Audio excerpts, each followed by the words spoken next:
Police सेवा में आने का सबसे महत्वपूर्ण कारण था वो मेरी माताजी थीं और माताजी ने ही मुझे प्रेरित किया था कि मैं पुलिस सेवा में आऊं। अब मेरी माताजी जो कि इस दुनिया में नहीं हैं, तो मुझे यह सफलता मिली है, तो अपने माताजी के चरणों में अपनी सफलता को विनम्र नम आँखों से श्रद्धांजलि के रूप में अर्पित करना चाहूँगा। नमस्ते सदा वत्सले मातृभूमे, नमस्ते सदा वत्सले मातृभूमे, त्वया हिंदु भूमे सुखं वर्धितोऽहम्, त्वया हिंदु भूमे सुखं वर्धितोऽहम्।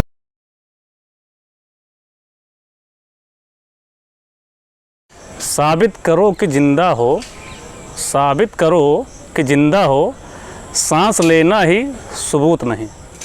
मित्रों नमस्कार, जय हिंद, वंदे मातरम। मैं वागीश मिश्रा बहराइच जनपद के छोटे से कस्बे ग्राम गुजौली कला का मूल निवासी हूँ और मेरी प्राथमिक शिक्षा गांव के ही प्राथमिक विद्यालय में हुई। मैंने वाणिज्य संकाय में स्नातक 2012 में किया। उसके पश्चात मैंने बीएड 2015 में MLK PG कॉलेज बलरामपुर से किया। पुलिस सेवा में आने का मेरा महत्वपूर्ण कारण मेरी स्वर्गीय माताजी रहीं, जो कि अब इस दुनिया में नहीं हैं। नम आँखों से अपनी माताजी को श्रद्धांजलि अर्पित करते हुए मैं कहना चाहूँगा कि आज जो कुछ भी हूँ अपनी माताजी की वजह से हूँ। 3 दिसंबर 2014 को मेरी माता जी एक्सपायर हो गई थी। उससे पहले 16 अक्टूबर 2014 को मेरा CPO का इंटरव्यू हुआ था। SSC के थ्रू एक पैरामिलिट्री फोर्सेस में एग्ज़ाम होते हैं जिससे सब इंस्पेक्टर की रिक्वायरमेंट फुल की जाती है। तो मैंने 2014-2015 दोनों में इंटरव्यू स्तर तक मैं पहुंचा। तो 16 अक्टूबर 2014 में मेरा इंटरव्यू हो गया था CPO का और मेरी माता जी उस समय कैंसर से पीड़ित थी। उनको इस बात का विश्वास हो गया था कि मेरा CPO में सिलेक्शन हो जाएगा, क्योंकि मैं भी आश्वस्त था, क्योंकि मेरी मेरिट रिटर्न का एग्ज़ाम बहुत अच्छा गया था, इंटरव्यू भी बहुत अच्छा गया था। तो 3 दिसंबर 2014 को मेरी माता जी एक्सपायर हो गई और 31 मार्च 2015 को रिजल्ट आया। दुर्भाग्य से मेरा उसमें चयन नहीं हो सका। उस समय मुझे बहुत ही कष्ट हुआ कि माता जी के सपनों को मैं पूरा नहीं कर सका। लेकिन ये होता है कि जब ईश्वर और अच्छा तुमको देना चाहता है तो ईश्वर पर भरोसा रखना पड़ता है। फिर हमने उप निरीक्षक नागरिक पुलिस 2016 की भर्ती आई, उसमें फॉर्म डाला और लगभग 6.25 लाख लड़कों ने उसमें फॉर्म फिल किया था। उसमें मेरी 306 रैंक आई, माता पिता के आशीर्वाद से और गुरुजनों के आशीर्वाद से, और मित्रों ने मुझे बहुत सहयोग किया। तो सबसे महत्वपूर्ण कारण तो ये था पुलिस सर्विस में आने का। सबसे जो दूसरा और सबसे महत्वपूर्ण कारण था कि पुलिस यूनिफॉर्म। आप इस समाज में लोगों के लिए कुछ करने के लिए आपके उत्तरदायित्व और आपकी वर्दी अन्य समाज के लोगों से आपको अलग करती है। गरीबों के लिए, पिछड़ों के लिए और जो समाज में जो भी बुराइयां व्याप्त हैं उनको दूर करने के लिए आपके पास बहुत अच्छा प्लेटफॉर्म है। इस माध्यम से आप दूर कर सकते हैं। पुलिस सेवा में आने के पीछे जो तीसरा और सबसे महत्वपूर्ण कारण है वो यह है कि मैं जिस परिवार से आता हूँ वो मध्यम वर्गीय परिवार है और इस परिवार में सारी जिम्मेदारियाँ पिताजी के कंधों पर होती हैं। तो परिवार की जिम्मेदारियों और पिताजी के सपनों को पूरा करने के लिए मैं इस पुलिस सर्विस में आया, जिससे कि जो मेरे छोटे भाई हैं, बहन हैं, जो मेरा परिवार है, उनको अच्छे से एक अच्छी स्थिति में उनको पहुंचा सकूं, उनकी पढ़ाई अच्छे से कर सकूं और समाज में उनकी एक अच्छी स्थिति बना सकूं। इसलिए मैंने पुलिस सर्विस ज्वाइन की। WDA लखनऊ की एक संस्था है, बहुत ही अच्छी संस्था है जो कि डिफेंस और पुलिस सर्विस के लिए जानी जाती है। उसमें हमारे एक मित्र थे हरिनंदन सिंह जी, और वही संस्था में कार्यरत थे। मेरा उनसे पहले व्यक्तिगत संपर्क था। इस समय वर्तमान में हम सभी के साथ में हरिनंदन सर ट्रेनिंग प्राप्त कर रहे हैं। तो आप सबसे निवेदन करना चाहूँगा कि एक बार WDA में जाकर के एडमिशन लें और एक बार सेवा का अवसर ज़रूर दें। पुलिस सेवा में आने से पहले जो मुझे सफलता प्राप्त हुई उसके विषय में आप सभी को मैं अवगत कराना चाहूँगा कि उप निरीक्षक नागरिक पुलिस में अब 2016 के बाद से 4 पार्ट होते हैं और पहला पार्ट है आपका रिटन एग्ज़ाम। रिटन एग्ज़ाम में भी 4 पार्ट हैं। प्रत्येक पार्ट आपका 40 क्वेश्चन 100 नंबर के होते हैं। तो हर सेक्शन में आपको 50% लाना अनिवार्य है। उसमें सबसे पहला जो पार्ट है मैथ का है, फिर हिंदी का है, फिर रीजनिंग का है, फिर GS का है। तो मैंने मैथ के लिए RS अग्रवाल की जो बुक है, बहुत ही बढ़िया बुक है, मैंने उसको पढ़ी।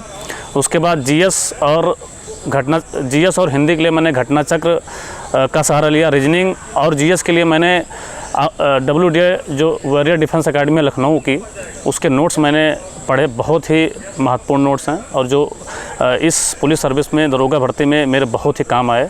और मैं प्रत्येक दिन लगभग 6 से 8 घंटे मैं पढ़ाई करता था। लगभग 6-7 महीने तक मैंने ये अपना रूटीन फॉलो करता रहा। उसके बाद आपका अगला चरण आता है रनिंग का। रनिंग में प्रत्येक दिन लगभग 2 से 3 किलोमीटर दौड़ता था और मैं केवल 10 से 15 दिन ही इसकी तैयारी कर सका था, क्योंकि मेरे पास समय नहीं था, पारिवारिक समस्याएं भी बहुत ज़्यादा थीं।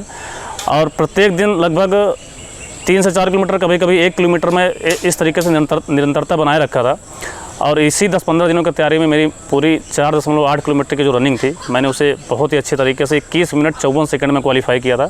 जो कि आपके पास समय होता था 4.8 किलोमीटर के लिए समय जो मिलता है दरोगा भर्ती में, वो है आपका 28 मिनट का। तो मैंने इस तरीके से अपनी रनिंग भी कंप्लीट की। मेडिकल में आपका कलर ब्लाइंडनेस है, आपका फ्लैट फीट है आपका, और कोहनी का जो चेकिंग होता है, ये वगैरह आपकी चेकिंग जो है मैंने पहले से मेडिकल इसका करा के रखा था, जिसके लिए मुझे मेडिकल के टाइम कोई समस्या नहीं हुई। इस तरीके से मेरा मेडिकल और जितने भी ये दरोगा भर्ती के चरण थे, मैंने बहुत अच्छे से इसको कंप्लीट करके पहले से रखा था और मैं उत्तीर्ण हुआ इसमें। मैं अपने देश के युवाओं को संदेश देना चाहूँगा जो इस पुलिस सर्विस में आना चाह रहे हैं कि बहुत ही बेहतरीन सर्विस है, आप एक बार आइए। और उसके पीछे कारण भी है कि समाज में जितनी भी कमियां हैं, जो गरीब तबका है, जो न्याय नहीं पा रहा है, न्याय से वंचित है, उसको आप न्याय दिला सकते हैं।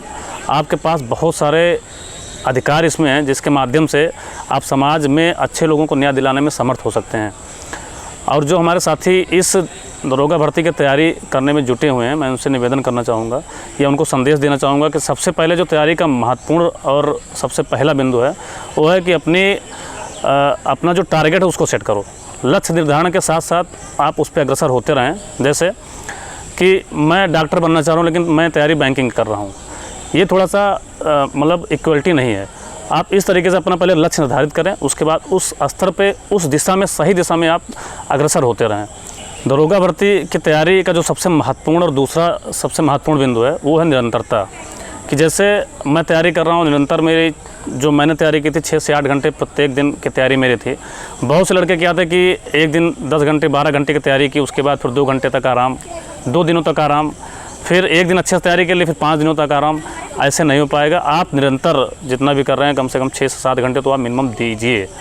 लास्ट में मैं आप सभी को केवल यही कहना चाहूँगा कि यदि आप संघर्षशील हैं, आप ईमानदार हैं, चुनौतियों से आप नहीं घबराते हैं, दुनिया की कोई भी ताकत आपको अपने लक्ष्य पाने से नहीं रोक सकती है। ईश्वर पर विश्वास रखिए। बस अंतिम में 4 पंक्तियाँ कहना चाहूँगा। मुश्किलें दिल के इरादे आजमाती हैं, हौसला मत हार गिरकर ए मुसाफिर, हौसला मत हार गिरकर ए मुसाफिर, ठोकरें इंसान को चलना सिखाती हैं। बस आप सभी को मेरी बहुत बहुत शुभकामनाएं, जो इस पुलिस विभाग में आना चाहते हैं।